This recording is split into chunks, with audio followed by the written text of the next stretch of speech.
There is something happening to you right now that you have not yet found the right words for. You can feel it. Not in the way you feel a thought or even an emotion. You feel it at a layer beneath those things.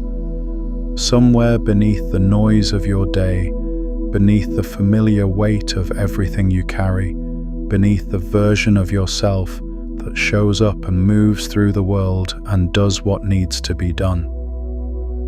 There is something stirring at a depth that the surface version of your life cannot account for. And part of what makes it so disorienting is that it does not feel like progress in the way you were taught progress should feel. It does not feel like achievement or arrival or the clean satisfaction of a goal completed. It feels more like dissolution, like something that used to have weight is losing its hold on you, like frequencies that once had the power to knock you sideways are arriving at your field and finding nothing to grip. You have been in a process, a deep, sometimes exhausting, often bewildering process of becoming something that does not yet have a name in the vocabulary you were handed.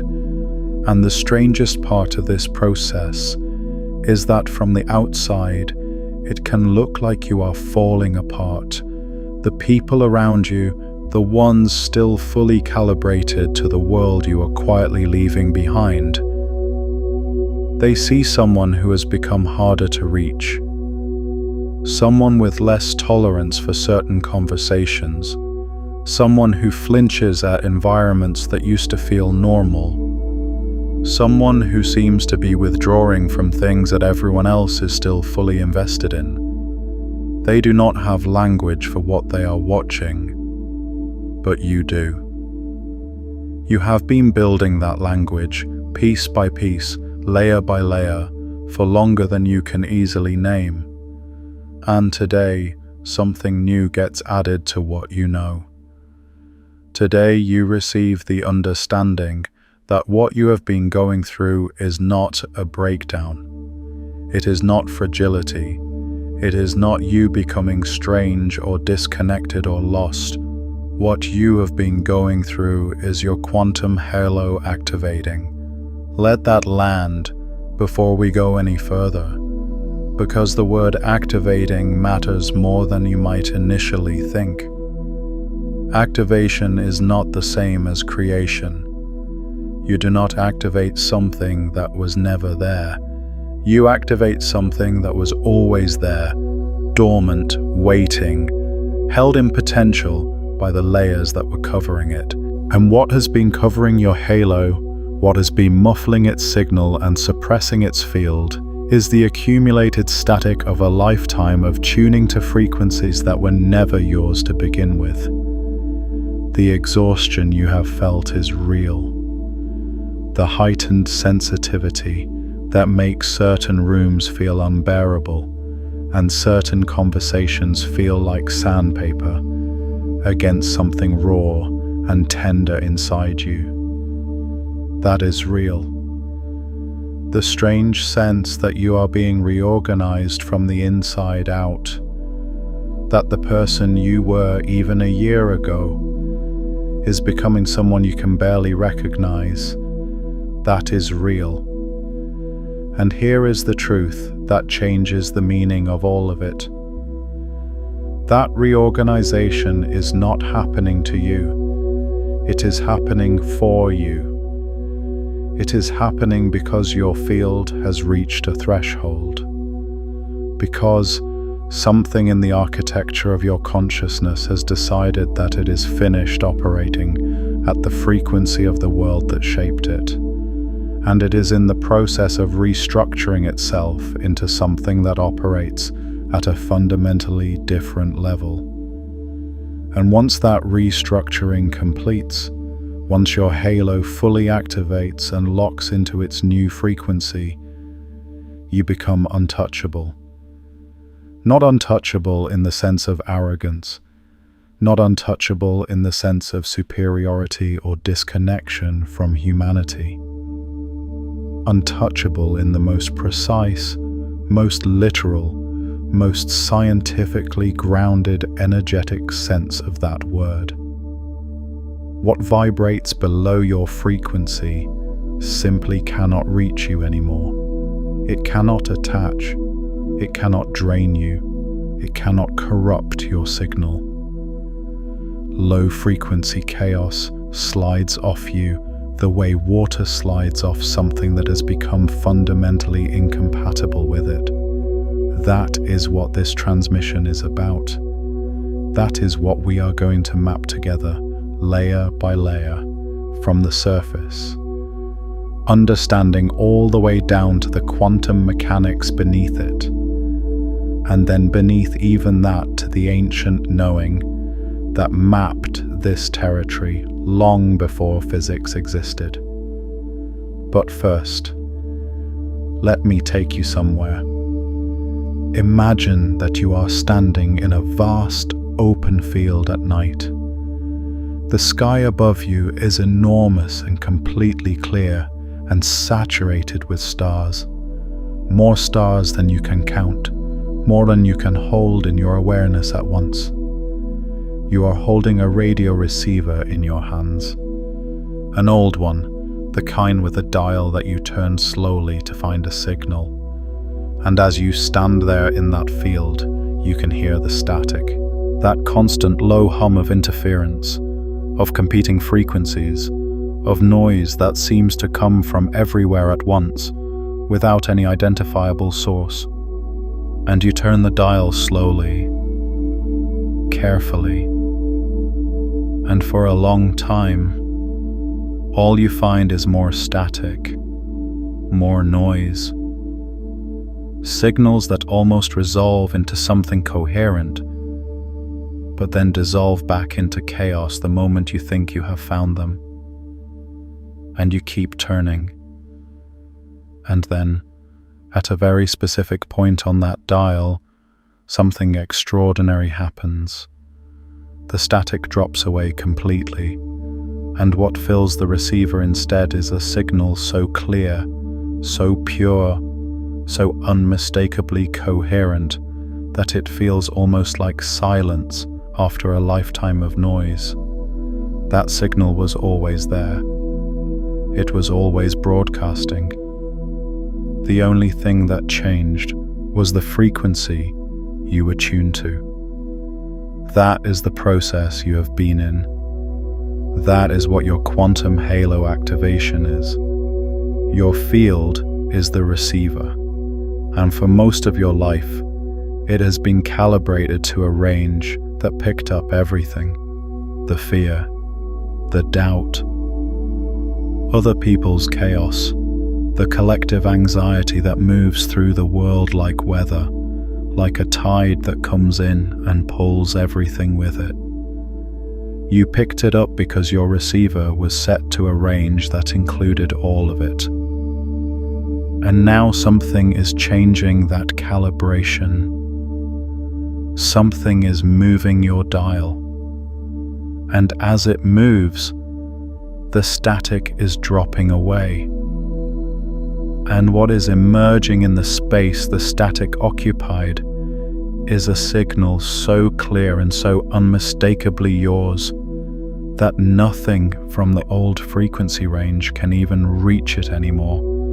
This is not metaphor. This is mechanics. And we are going to go into those mechanics now, layer by layer, until you understand not just what is happening to you, but why it is irreversible. If this transmission is already reaching a layer you have not found before, take a moment to like this video and subscribe so we can keep going deeper together. Now, back into the mechanics. Let us start at the surface version of what you have been taught about energy and vibration and frequency goes something like this. Think positive thoughts, raise your vibration, attract good things, repel bad things, visualize what you want, feel as if you already have it, and if it does not work, you probably did not want it enough or believe it enough or feel it purely enough. That is the surface. And the surface is not wrong, exactly, but it is so far from the complete picture that following it without understanding what is beneath it can actually move you in the wrong direction, because the surface version turns the deepest truth in physics into a performance. And performance is not frequency. Performance is effort dressed up as vibration. Here is the layer beneath the surface. The layer that changes everything about how you understand what is actually happening when your frequency shifts. Quantum field theory, the most rigorously tested framework in the history of science, tells us something that most people hear and then immediately translate back into the language of the old world. It tells us that particles, the fundamental building blocks of everything that exists, do not have fixed properties until they interact with a field, until something resonates with them, until observation collapses the wave function of possibility into a specific, concrete, measurable reality. What this means, at a level that goes far deeper than the physics classroom version, is that reality is not a fixed structure that you move through. Reality is a resonance event. It crystallizes. It becomes specific and solid and real through the interaction of frequencies. Your consciousness is a frequency. Your field is a frequency. And the world that becomes real to you, the experiences that find you, the people who appear in your life, the circumstances that seem to attach themselves to your reality, all of it is a resonance event. All of it is frequency matching. But here is the layer beneath even that. The layer that the surface version of this teaching never reaches. Most people hear the principle of frequency and resonance, and they immediately turn it into a to-do list.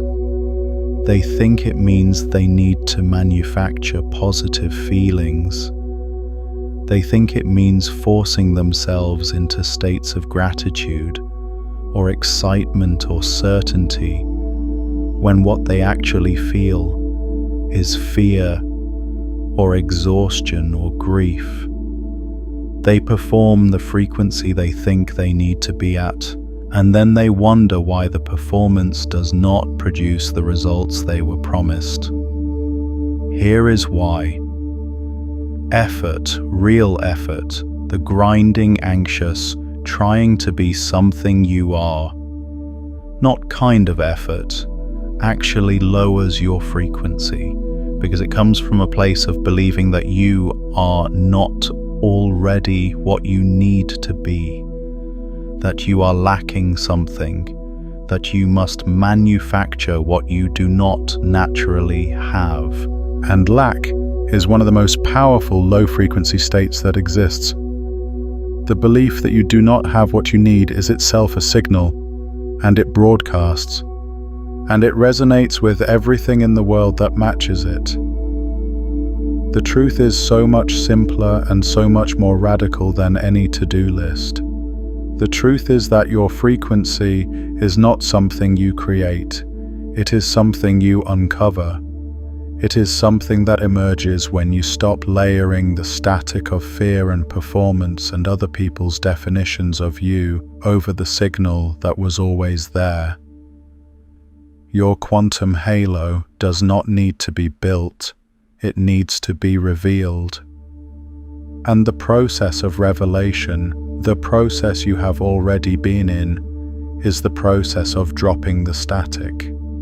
Layer by layer, habit by habit, relationship by relationship, belief by belief. You have been dropping the static. And what is emerging underneath it is something that cannot be touched by the world that generated that static in the first place. Peel back that understanding and look at what is underneath it. Because there is a layer beneath even this.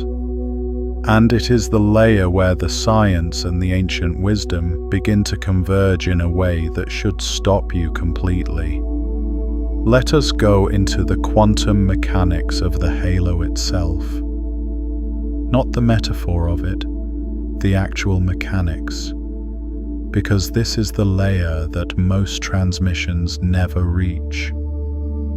Most conversations about energy fields stay at the surface, at the level of auras and colors and general vibrational states. And those things are real. But the quantum halo operates at a level that is more precise and more powerful than the general concept of an aura. Your heart generates an electromagnetic field. This is not spiritual speculation. This is documented, measured, peer-reviewed science. The HeartMath Institute has spent decades studying and quantifying this field. Your heart's electromagnetic field extends several feet beyond your physical body in every direction. It is the most powerful electromagnetic field generated by any organ in the human body. It is approximately 60 times greater in amplitude than the electrical activity of the brain, and in its magnetic component, it is approximately 5,000 times stronger than the brain's magnetic field. But here is the layer beneath that measurement that changes what it means. The field your heart generates is not just a passive emission. It is an information-carrying field. It encodes the state of your nervous system, your emotional state, the coherence or incoherence of your internal environment, and it broadcasts that information into the space around you. Every person who comes within your field is receiving that broadcast, whether they are consciously aware of it or not, and you are receiving theirs. This is why certain people drain you the moment they walk into a room before they have said a single word. This is why certain environments feel heavy or oppressive even when nothing visibly wrong is happening in them. This is why you can walk into a space where two people have been arguing and feel the residue of it in the air even after they have stopped. You are not imagining this. You are reading fields. You have always been reading fields. The question is what field you are broadcasting in return. But there is a layer beneath that. In quantum physics, there is a principle called quantum coherence. It describes the state in which particles or systems are in a synchronized, correlated relationship with each other. When a system achieves quantum coherence, it operates as a unified whole rather than as a collection of separate parts. And this is critical. A coherent system is measurably more stable, more powerful, and more resistant to interference from outside frequencies than an incoherent one. Physicists call the disruptive influence of external noise decoherence. And in quantum systems, coherence is fragile. External interference tends to collapse it. But here is what is extraordinary about biological coherent systems, about the coherent field of a human being whose heart and brain are synchronized. Biological coherence, once established, is not fragile in the way quantum coherence in isolated particles is fragile. It is self-reinforcing. The more coherent your field becomes, the more capable it is of maintaining its coherence in the presence of external noise. Do you see what this means? When your quantum halo achieves coherence, when your heart and your mind and your field are all oscillating together as a unified system, you become at the quantum level resistant to external decoherence. You become resistant to interference. You become, in the most scientifically precise language available, untouchable by frequencies that are not coherent with your own. Not because you are blocking them, not because you are defending yourself against them, but because there is nothing in your coherent field that resonates with the chaos. The incoherent frequency arrives at your field and finds no matching frequency to attach to. It passes through or around you. It cannot penetrate what it cannot resonate with. This is the physics of becoming untouchable. And it is activating in you right now. And I want to pause here and ask you something directly. Has there been a moment recently when you saw through an illusion you had been living inside, something you always sensed was beneath the surface but could not quite name until it suddenly became undeniable? Drop it in the comments. What hidden layer have you recently found beneath the surface of your reality? The field of this community deepens when you bring what you have found into it. Let me take you deeper into the ancient layer of this. Because the quantum mechanics are not the oldest map of this territory, they are the newest. And the oldest maps were drawn by people who had no instruments, no laboratories, no mathematics of wave functions or field equations. They had only direct experience. And what they mapped from direct experience is, in its essential structure, identical to what quantum mechanics is now measuring with instruments. In the Vedic tradition, one of the oldest continuous wisdom systems on Earth, the concept of the individual energy field, what they called the pranamaya kosha, was understood to be a layered structure. Not a simple aura or glow, but a series of nested fields, each one operating at a higher frequency than the one outside it, each one more subtle and more powerful than the one it contained.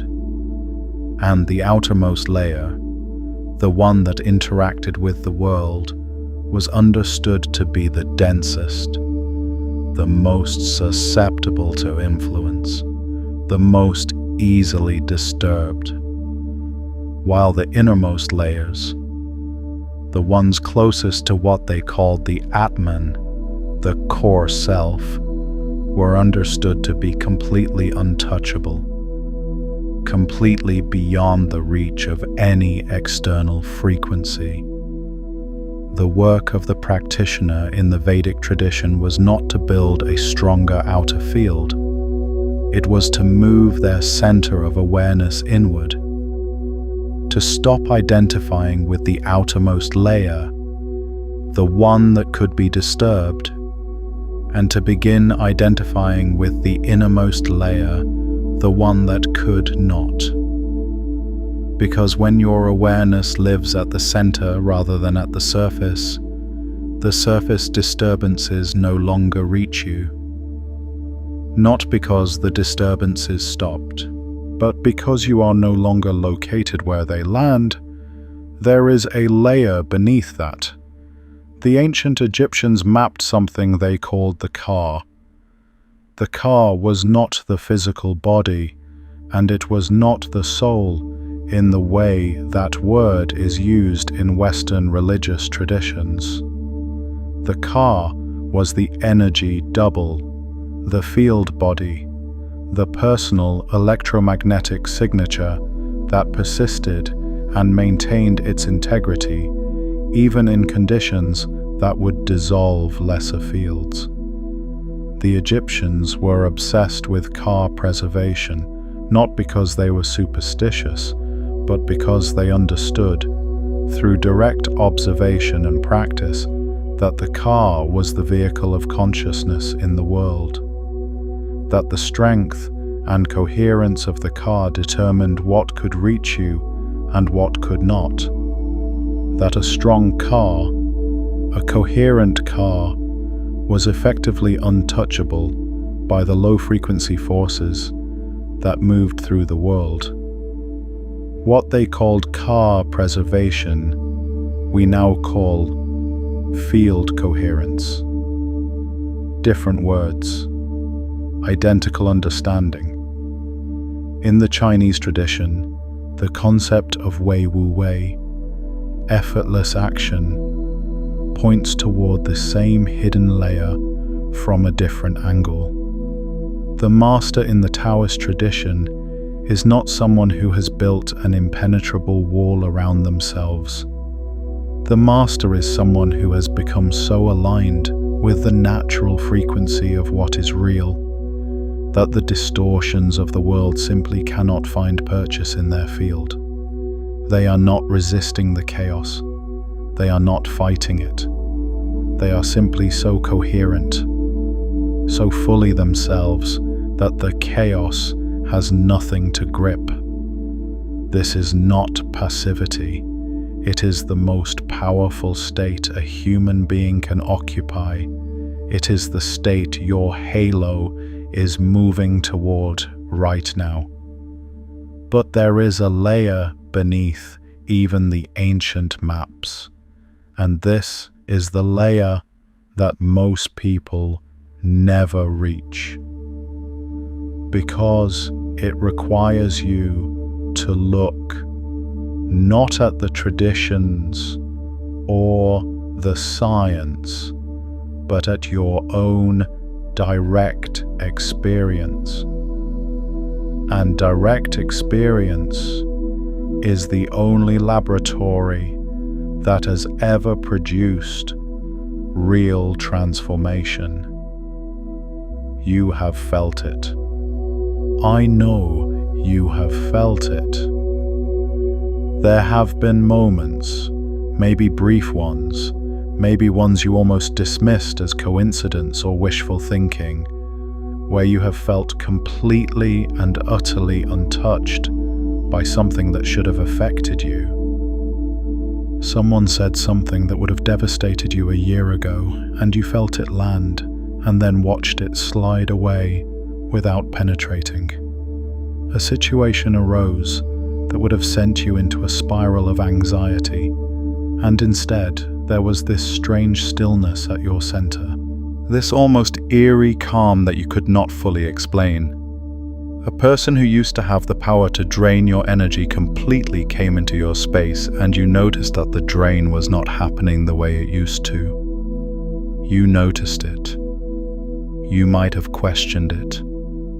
You might have wondered if you were becoming cold or detached, or if something was wrong with you for not responding the way you used to respond. But that was not coldness. That was not detachment. That was your halo beginning to hold. That was the first signature of becoming untouchable. And it is not a coincidence that it has been happening more frequently. It is not a coincidence that the gaps between those moments are getting shorter.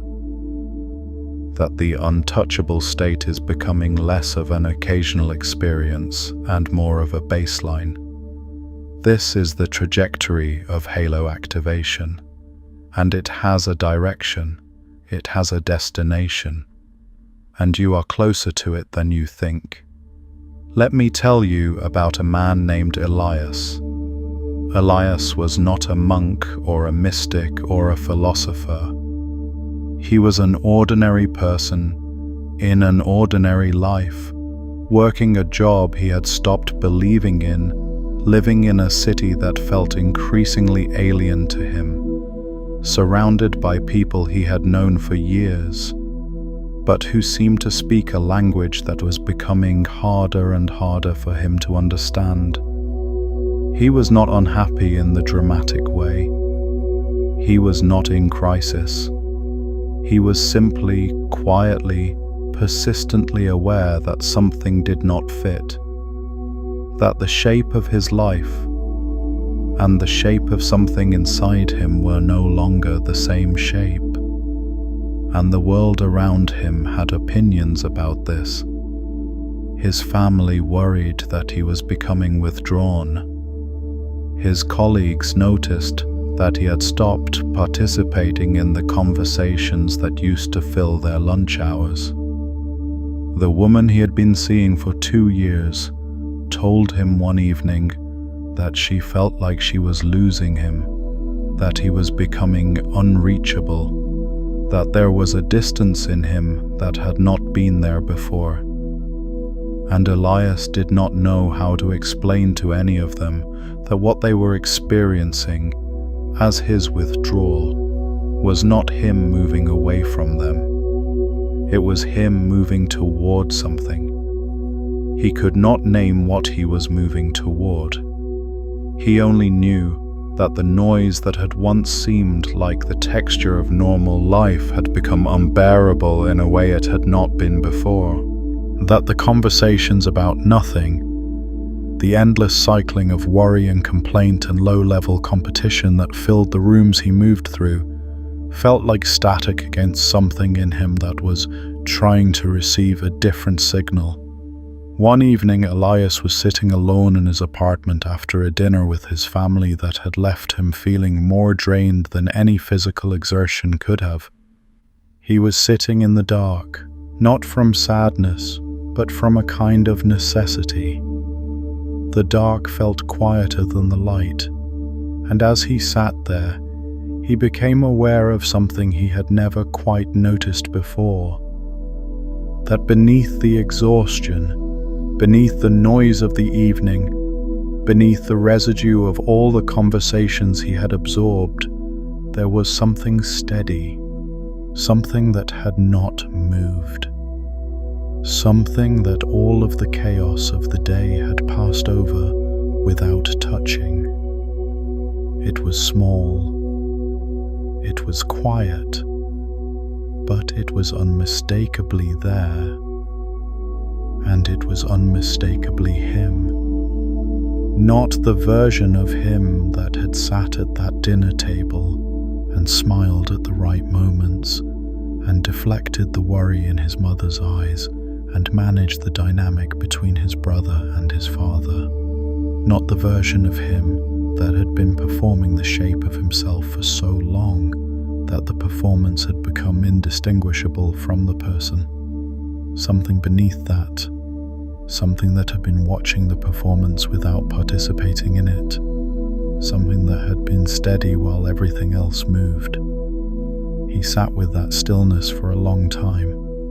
And when he finally went to sleep that night, something had shifted. Not dramatically, not in any way he could have explained to anyone, but something had shifted nonetheless. In the weeks that followed, Elias began to notice something that he could only describe as a change in what could reach him. The things that used to hook him, the offhand comment from a colleague that would have lodged in his chest for days, the news cycle that would have pulled him into its current and carried him through hours of anxious scrolling, the particular tone of voice his father used when he was disappointed. All of these things still arrived. He did not stop perceiving them, but they arrived differently. They arrived at a surface and then they moved on. They did not penetrate, they did not find purchase. He was not suppressing them, he was not telling himself they did not matter, he was not performing equanimity. The equanimity was simply there, underneath everything, steady in a way that the surface of him was not always steady. And gradually the people around him stopped experiencing his distance as withdrawal, because it was no longer withdrawal. It was presence, a different kind of presence than they were used to from him. A presence that was not reactive, A presence that did not need anything from the interaction to be different than it was. A presence that could be fully in the room without being fully at the mercy of the room. His mother told him one evening that he seemed different, not in a worried way, in a wondering way. She said he seemed like himself, but more so, like someone had turned up the signal. That is exactly what had happened. Elias had not built a wall. He had not become cold or detached or spiritually superior. He had found the steady layer beneath the reactive one, and once he found it, once he learned to locate himself there, rather than at the surface disturbances lost their power over him, not because the disturbances stopped, but because he had stopped living where they landed. That is halo activation. That is the untouchable state, and it is available to you right now. Let us do something together. I want you to pause for a moment, not in the way you pause to take a break, in the way you pause to go deeper. Place one hand on your chest over your heart, not as a gesture, as a connection. Feel the warmth of your own hand against your own chest. Feel the subtle rhythm of your heartbeat if you can find it, and take a breath, slower than your normal breath, deeper than your normal breath. And as you exhale, I want you to release something specific, not everything, just the most recent thing that tried to lower your frequency today, the conversation that left residue in your nervous system, the thought that has been cycling without resolution, the image from something you read or watched that lodged itself somewhere it should not have. With this exhale, you are not suppressing those things. You are not pretending they did not happen. You are simply choosing, in this moment, not to feed them your coherence. You are choosing to let them pass through without taking root. Breathe in again. And this time, as you breathe in, reach for the feeling of the moments I described earlier. The moments when something that should have affected you did not. The moments when you felt that strange, quiet untouchability. Even if those moments feel distant right now, even if they feel like exceptions rather than the rule, reach for the feeling of them, because that feeling is not a memory, it is a frequency, and you just activated it. Feel what happens in your body right now. That warmth, that slight expansion, that settling, that is not your imagination. That is your halo responding to coherence. That is your field, beginning to organize itself around the frequency you just reached for. And here is the principle this practice is demonstrating. You do not need external circumstances to be perfect before your halo can activate. You do not need the world to calm down. You do not need the difficult people in your life to change or leave. You do not need the uncertainty to resolve. You need only to reach for coherence from within the chaos, because coherence, reached for within chaos, is infinitely more powerful than coherence that only exists when everything is easy. The halo that activates in the storm is the halo that becomes truly untouchable. Now let us go to the layer that most transmissions never reach. The layer beneath the quantum mechanics and the ancient wisdom and the parable and the practice. the layer where we look at what untouchability actually costs, because there is a cost. And understanding that cost is the difference between people who activate their halo and people who almost activate it, and then unconsciously step back from the edge. Here is what the surface version of this teaching never tells you. Becoming untouchable means becoming unrecognizable to the world that shaped you. And the world that shaped you will not simply let you go. It will reach for you. It will use every frequency it has encoded in you to pull you back to the range it knows. It will use the voices of the people you love. It will use the language of your own mind. It will use guilt and obligation and the fear of being alone. It will use your own desire to be understood, to be seen, to belong, because belonging to a group requires calibrating to the group's frequency. And when your frequency shifts beyond the range of a group you have belonged to, the group experiences it as rejection, and they will tell you so. They will tell you that you have changed, that you are becoming arrogant or cold or strange or difficult. They will tell you that the old you was better, more accessible, more like them. And here is the layer beneath that. They are not wrong. You are changing. You are becoming less accessible to the frequencies they are broadcasting, and that is not cruelty. It is physics. But here is what you must understand about this process. The people in your life who are meant to come with you into the new frequency will come.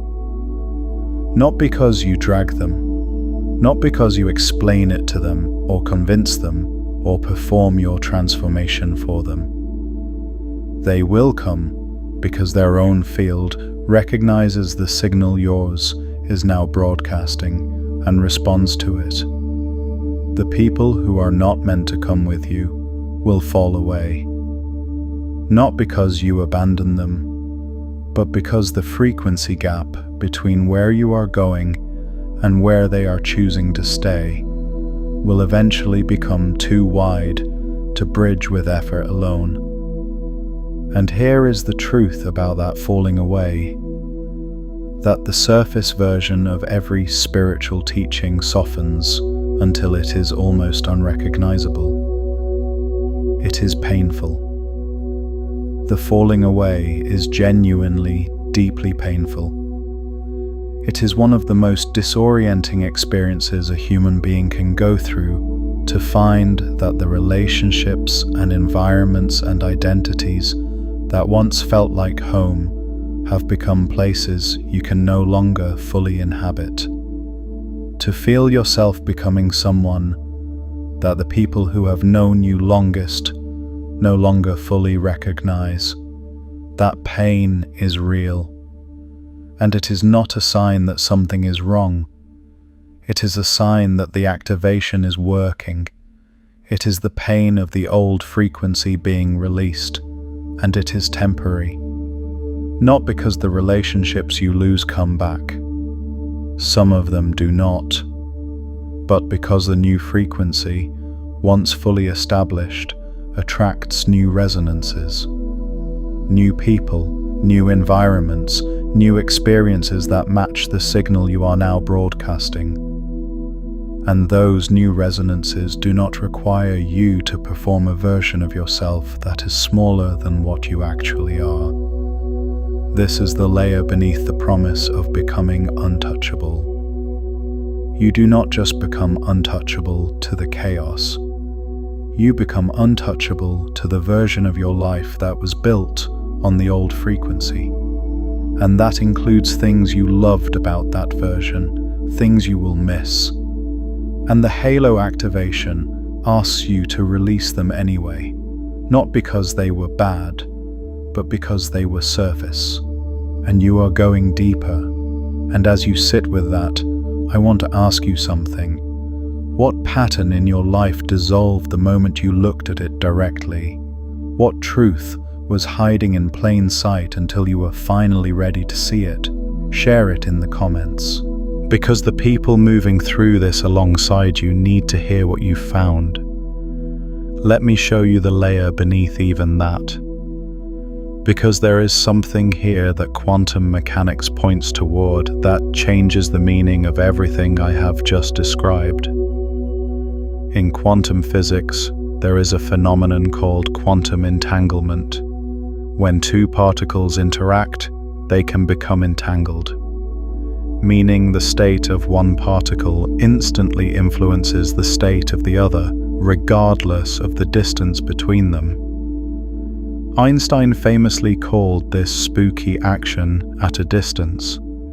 He was uncomfortable with it because it seemed to violate the principle that nothing can travel faster than light. But entanglement has been confirmed experimentally, repeatedly, and it does not involve information traveling between the particles at all. The particles are not sending signals to each other. They are part of a unified system that transcends the space between them. Here is the layer beneath that. You are entangled, not metaphorically, energetically. You are entangled with every person you have ever had a significant relationship with. You are entangled with the environments that shaped your early nervous system. You are entangled with the collective field of every group you have ever belonged to. And those entanglements do not dissolve simply because you have decided to change your frequency. They persist. They pull. They reach across the space between you and the old world, and they tug at your field. This is why halo activation is not a single moment. It is a process.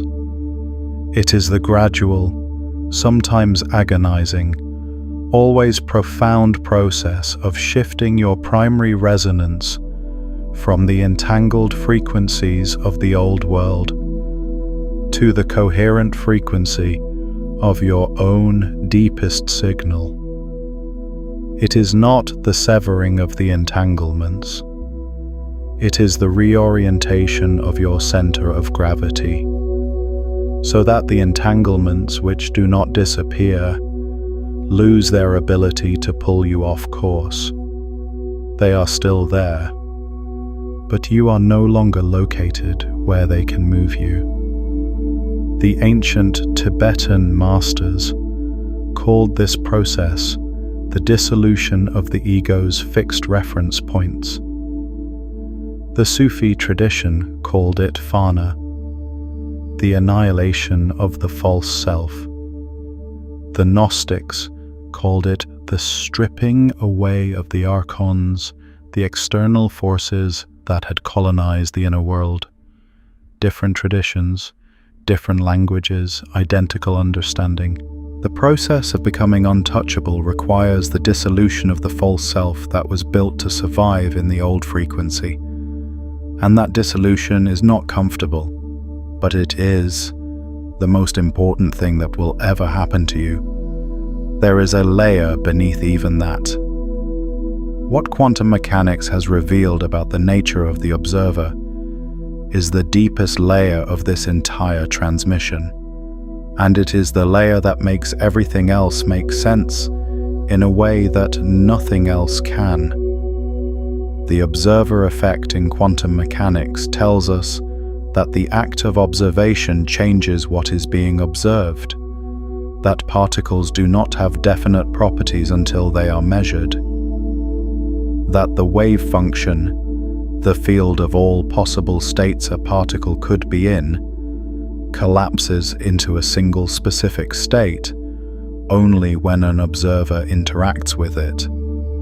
This is not a philosophical position. It is a mathematical and experimental fact. It is the most rigorously tested principle in the history of science. But here is the layer beneath the standard explanation of the observer effect that most people never reach. The question of what counts as an observer has never been fully resolved in physics. The Copenhagen interpretation, the dominant framework for most of the 20th century, essentially punted on this question. It said that the observer is the measuring apparatus, the classical device, without specifying what makes something classical rather than quantum. Later interpretations, the many worlds interpretation, the relational interpretation, the participatory universe of John Archibald Wheeler, all grapple with this question in different ways.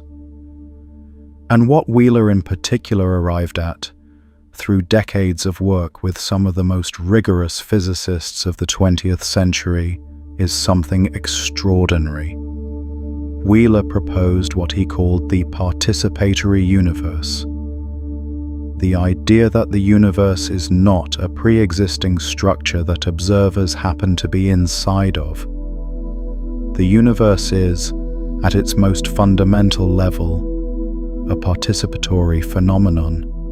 It requires observers to bring it into being, not in a naive way, not in the way that says, if you close your eyes, the chair disappears, but in the deep way that says, the fabric of what is real is not independent of the consciousness that observes it. That reality and the awareness that perceives it are not two separate things with a gap between them. They are aspects of a single phenomenon. This is what the Vedantic tradition called Advaita, non-duality. This is what the Zen tradition pointed toward with the question of what your face looked like before your parents were born. This is what the Hermetic tradition encoded in the phrase, as above, so below, as within, so without.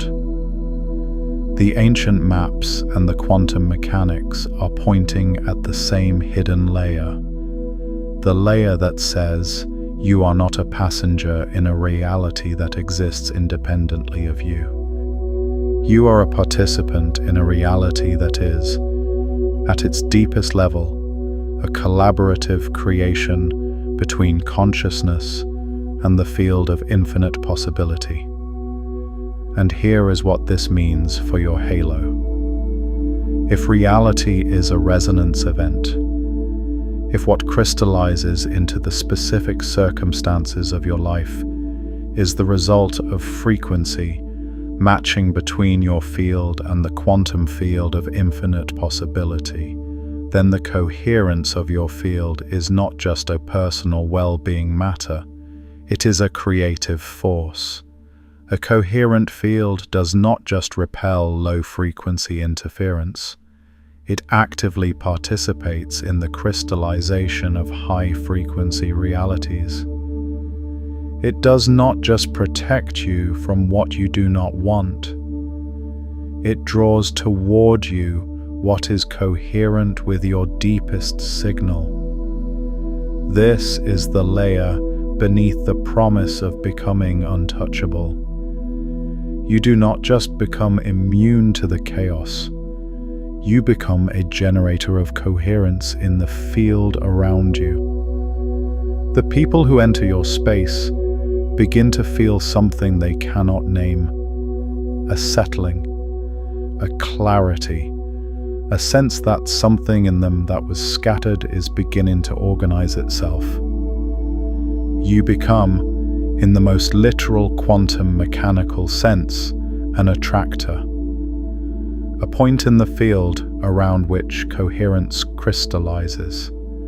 This is what the ancient traditions meant when they talked about the field of the master. The Zen concept of the teacher's presence as a transmission. The Sufi understanding of the Sheikh's field as a vehicle for the student's awakening, the Christian concept of grace as something that moves through a person and into the space around them. These traditions were not speaking in metaphor. They were describing something they had observed directly, something they had mapped through thousands of years of direct experience. The coherent field of a fully activated being is not just a personal phenomenon. It is a local modification of the quantum field itself. It changes what is possible in the space it occupies. Your halo, fully activated, is not just your protection. It is your gift to the field. It is your participation in the coherence of the world. Let me take you to the deepest layer now. The layer that everything else in this transmission has been preparing you to receive. There is a question that has lived beneath everything you have heard so far. A question that the surface version of every teaching about energy and frequency and vibration carefully avoids.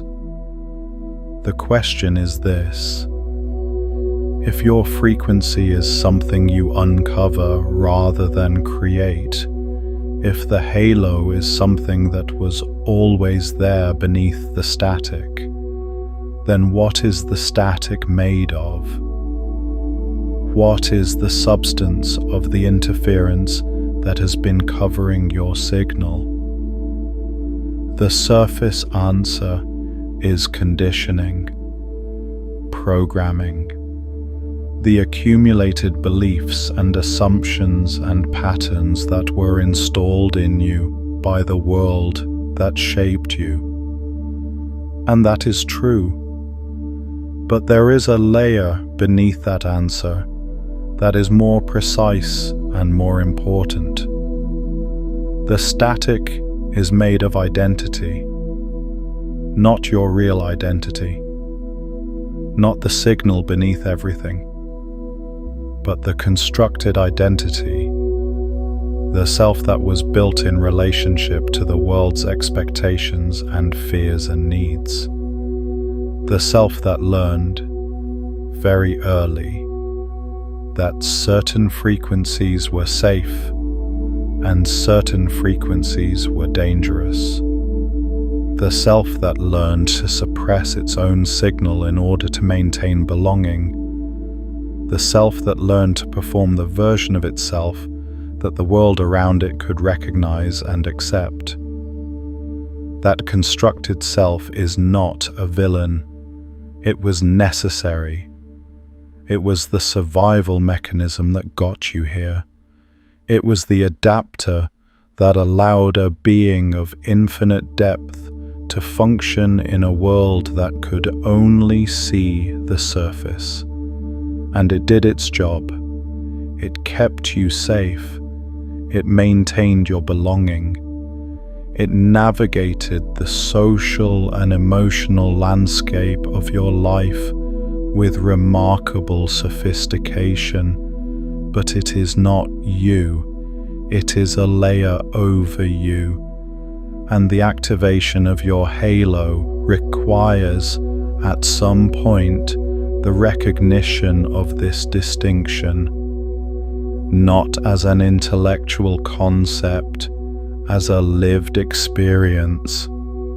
The moment when you feel from the inside, the difference between the constructed self that responds to the world and the signal self that exists beneath it. The moment when you locate yourself at the signal rather than at the surface. That moment, when it comes, is the moment of the veil lifting, not a metaphorical veil.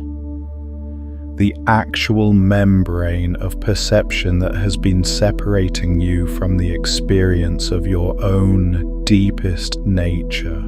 And when it lifts, even briefly, even for a moment, you understand in a way that cannot be undone that the untouchable state is not something you are working toward. It is something you are. It has always been what you are. The work is not to build it. The work is to stop covering it. This is what every tradition that has ever mapped this territory has ultimately been pointing toward. The Buddhist concept of Buddha nature, the inherent awakened quality that is the ground of every being's consciousness, the Hindu concept of the Atman, the individual self that is ultimately identical with Brahman, the universal consciousness, the Christian mystical concept of the spark of the divine that is present in every human soul, the Sufi concept of the Ruh, the spirit that is a direct emanation of the divine reality. Different words, different cosmologies, identical pointing. The deepest layer of you is already untouchable. It has never been touched. It cannot be touched. Because it is not made of the stuff that the world's chaos is made of. It exists at a frequency that the noise of the world cannot reach. The activation of your quantum halo is the process of your awareness moving from the surface to that layer, from the constructed self to the signal self, from the performance to the presence, from the layer that can be touched to the layer that cannot. And here is the thing about this process that I want you to hold very carefully. It does not require you to abandon the surface. It does not require you to stop functioning in the world, to withdraw from relationships, to become a monk or a hermit, or someone who has opted out of ordinary life. The untouchable state is not a retreat from the world. It is a different way of being in it, a way of being fully present in every interaction, every challenge, every complexity of your life, while remaining located at the depth that cannot be disturbed. This is what the Zen tradition calls living in the world, but not being of it. This is what the Bhagavad Gita describes as action without attachment to the fruits of action. This is what the Christian mystics called detachment, which is not coldness or indifference, but rather a freedom from the compulsive need for things to be other than they are. You can be fully engaged, fully present, fully feeling, and simultaneously located at a depth that none of it can touch. Not because you are not allowing yourself to feel, but because you are feeling from a place that is deeper than the feeling itself. That is the untouchable state. And it is not the end of your life as you know it. It is the beginning of your life as it actually is. Let me give you the practice that lives at this layer, because this is not a conceptual transmission. This is an experiential one, and the concepts are only useful insofar as they point you toward the experience. Find a moment of quiet. It does not need to be perfect quiet. It does not need to be a meditation room or a silent morning. It can be the quiet you find in the middle of the noise, in the bathroom at work, in the car before you go inside, in the 30 seconds between one thing and the next. Find the smallest available quiet and step into it. And in that quiet, I want you to do something very specific. I want you to notice the noticing, not what you are noticing, the noticing itself. the awareness that is watching your thoughts, the presence that is aware of the quiet, the consciousness that is reading these words, not the content of your experience right now, the fact that you are experiencing at all. Stay with that for a moment, because what you just touched, that bare awareness, that simple fact of being conscious, that is the layer beneath everything. That is the signal beneath the static. That is the halo. Not as a field around your body, as the ground of your being, as what you actually are when you subtract the content of experience, and what is left is pure awareness itself. That awareness cannot be touched. It has never been touched. Every experience you have ever had, every emotion, every thought, every sensation, every circumstance, every relationship, every moment of pain and every moment of joy, all of it has arisen within that awareness and passed through it and dissolved back into it. And the awareness itself has never moved, has never been damaged, has never been diminished, has never been less than completely whole. That is your halo. That is what is activating, not a new field being built around you. The ancient, unchanging field of your own awareness recognizing itself, coming home to itself, stabilizing in its own nature. And as it does, as your center of gravity shifts from the surface to that depth, the world's ability to move you without your consent diminishes. Not because you become less sensitive, but because you become sensitive from a place that cannot be destabilized. You feel everything more fully, and nothing touches the ground of you. This is the deepest layer.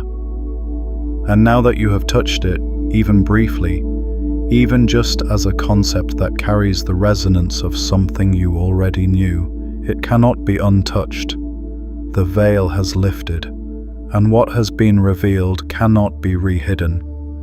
There is something I want to address directly now, because there is a layer of this transmission that is specifically for the people who are in the most difficult phase of the activation. The people for whom the process right now feels less like awakening and more like being dismantled. The people for whom the halo activation is not yet showing up as untouchability and ease and the sliding away of low-frequency interference. The people for whom it is showing up as exhaustion and disorientation and the painful falling away of things that once felt essential. If that is where you are, I want you to hear this. What you are experiencing is not the absence of activation. It is the most intense phase of it. The phase that the surface version of every spiritual teaching rushes past because it is not comfortable to describe. The phase that looks, from the outside, like nothing good is happening. The phase that the people who have not been through it will describe as a breakdown, as a crisis, as something that needs to be fixed. It is not a breakdown. It is a breakthrough that has not yet reached the other side. And the reason it has not yet reached the other side is not because something is wrong with you. It is because the activation is thorough, because your field is not doing a surface level renovation, it is doing a complete restructuring. and complete restructuring requires the dismantling of what was there before. And dismantling, before the new structure is in place, looks and feels like loss. The exhaustion you feel is the exhaustion of carrying two frequencies simultaneously. The old one, which is being released, but has not yet fully released. And the new one, which is establishing itself, but has not yet fully established. You are in the between, and the between is the hardest place to be, because it has none of the familiarity of what you left, and none of the stability of where you are going. It is the liminal space, the threshold, the place the ancient traditions described as the dark night of the soul. And here is what the ancient traditions knew about the dark night that the surface version of spiritual teaching forgets. It ends, not because you force it to end, not because you do enough spiritual practice or think the right thoughts or find the right teacher. It ends because the process it is part of completes itself, because the activation it is serving runs its course, because the new frequency finishes establishing itself and the old one finally, fully releases. And when it does, what is on the other side of the dark night is not just relief. It is the untouchable state. It is the halo fully activated. It is the experience of being, for the first time, genuinely and completely yourself. The dark night is not the opposite of the activation. It is the activation. It is the most intense and most transformative phase of it. And if you are in it right now, you are not behind. You are not failing. You are in the fire that is burning away everything that was covering your signal. And what is emerging from that fire is the most powerful version of you that has ever existed. Hold that. Let it land somewhere beneath the exhaustion, because it is true. And somewhere in you, beneath the tiredness and the confusion and the grief of what is falling away, you already know it is true. Now let us come back up through the layers, because we have gone very deep in this transmission, and it is time to integrate what we have uncovered. Not to summarize it in a way that flattens it back into concepts, but to allow the layers to settle into a unified understanding that you carry with you differently than you carried it before. Here is what we found at the surface. The conventional understanding of energy and frequency and vibration. The to-do list version. The performance version. The version that says you need to manufacture the right feelings in order to attract the right circumstances. And we found that this version, while not entirely wrong, is operating at the shallowest possible layer of a much deeper truth. Beneath that surface, we found the quantum mechanics, the science of what is actually happening when a coherent field encounters an incoherent one. The HeartMath research on the electromagnetic field of the heart. The quantum coherence that makes a unified system resistant to external decoherence. The observer effect that tells us consciousness is not a passenger in reality, but a participant in its creation. These are not metaphors. These are the most rigorously tested principles in the history of science, and they tell us, unambiguously, that the untouchable state is not a spiritual fantasy. It is a quantum mechanical reality. Beneath the quantum mechanics, we found the ancient maps, the Vedic layered field, the Egyptian Ka, the Taoist Wei Wu Wei, the Tibetan dissolution of fixed reference points, traditions separated by thousands of years and thousands of miles, all pointing at the same hidden layer, all describing in different languages the same process. The movement of awareness from the surface that can be disturbed to the depth that cannot.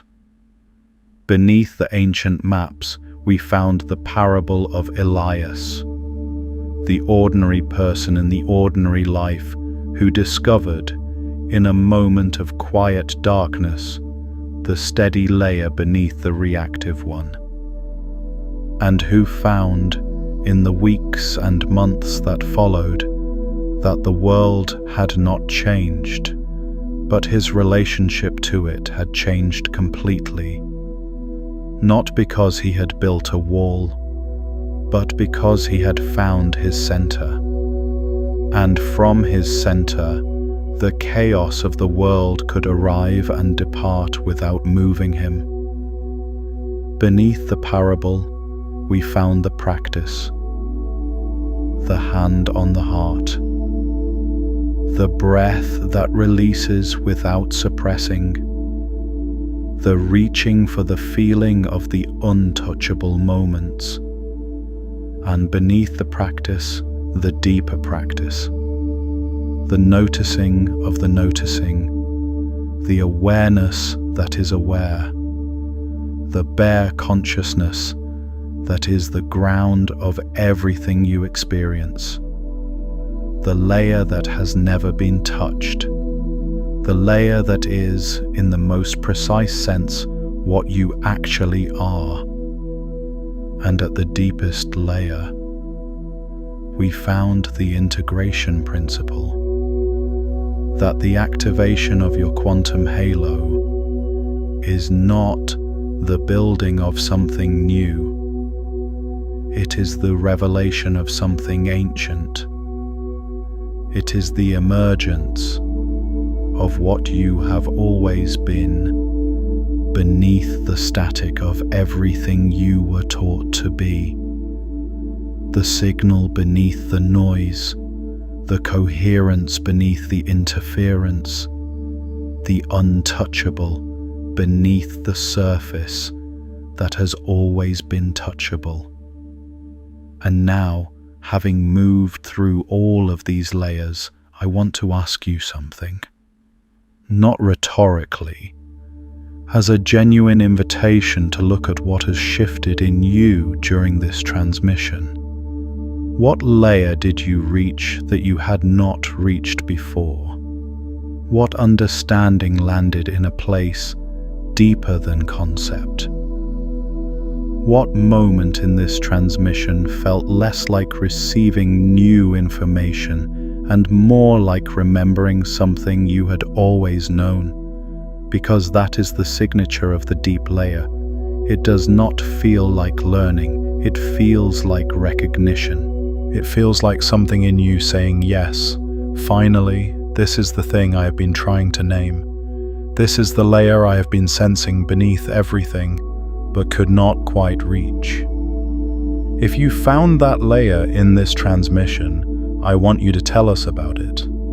Drop one word in the comments that describes the deepest layer you reached today. Not an explanation, not a summary. One word that carries the frequency of what you found. Because the community that is gathering around these transmissions is not a community of surface-level seekers. It is a community of people who have stopped at the surface of the standard spiritual teaching and kept digging. People who have sensed that the real thing is deeper than what they were being shown. People who are ready to go all the way to the core. And when you drop that word, you are not just sharing your experience. You are contributing your frequency to the field of this community. You are adding your signal to the collective coherence of a group of people who are all, in their own ways, in the process of becoming untouchable. And collective coherence is exponentially more powerful than individual coherence. When your field is in resonance with other fields that are moving in the same direction, the activation accelerates. The veil thins faster. The signal clarifies more quickly. You are not doing this alone. There is one more layer I want to leave you with. The layer that is not about understanding but about being. The layer that is not something I can give you, but something you already have. Something that this transmission has been pointing toward from the very first word. You are not becoming untouchable. You are remembering that you always were. The halo was not installed during this transmission. It was not activated by the right sequence of concepts or the right breathing exercise or the right understanding of quantum mechanics. It was already there. It has always been there. Beneath every experience of being touched and moved and shaken and drained and destabilized. Beneath every moment when the world's chaos found its way into your field and left marks. Beneath all of that, the signal was broadcasting, steady, clear, unmoved, waiting for your awareness to find it. And now, your awareness has found it, or found it again more deeply than before. And that finding cannot be undone. The veil that has lifted in this transmission does not go back down. You have seen the layer beneath the surface, and once you have seen it, the surface can never again convince you that it is all there is. You are no longer a surface dweller. You have touched the depth. You know it is there. You know it is you. And from this moment forward, every time the chaos arrives, every time the low-frequency world reaches for you, every time something tries to pull you back to the range you are leaving behind, you have something you did not have before. You have the memory of the steady layer, the felt sense of the signal beneath the static, the experiential knowledge that beneath the part of you that can be touched, there is a part of you that cannot. And that knowledge is not a shield. It is not a wall. It is not a technique or a practice or a performance. It is the truth, the deepest layer of the truth about what you are. And it is enough. It has always been enough. You were just not looking deep enough to find it. The veil is thinner than you think, and now you can see through it. Welcome to what was always beneath everything. Welcome to the untouchable state. Welcome to the frequency that the world's chaos cannot reach. Welcome to the layer of you that has been waiting patiently beneath all the noise for your awareness to finally come home. What has been revealed cannot be rehidden. What you have touched today is yours, not as something you received from outside yourself, as something you found within yourself, as something you always were. You are becoming untouchable, not in the future, not when the process completes, not when the dark night ends and the new frequency finishes establishing itself. Right now, in this moment, in the act of recognizing the signal beneath the static, You are already there. You have always been there. The only thing that ever separated you from the untouchable state was the belief that you were located at the surface. You are not located at the surface. You never were. You are the depth. You are the signal. You are the coherence that the chaos cannot touch. And now that you know it, really know it, in the layer beneath the knowing, in the place where knowledge becomes being, nothing will ever be quite the same. The halo is active.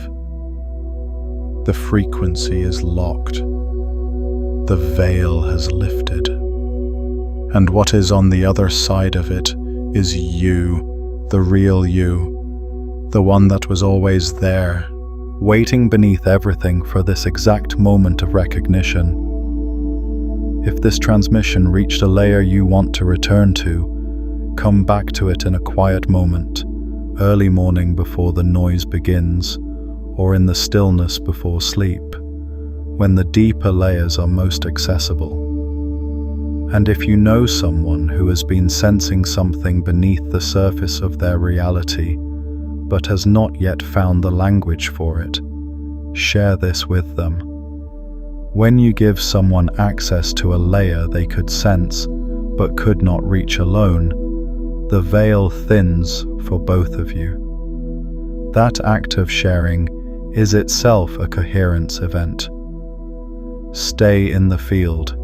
Keep going deeper. There are more layers beneath this one. There always are, and we will be here to help you find them. The next layer worth exploring is the one mapped in the video about the forbidden quantum layer of reality that most humans never find. That transmission goes directly into why certain people begin seeing through the architecture of surface reality, and what becomes possible the moment that seeing becomes permanent. It is the natural continuation of everything uncovered here.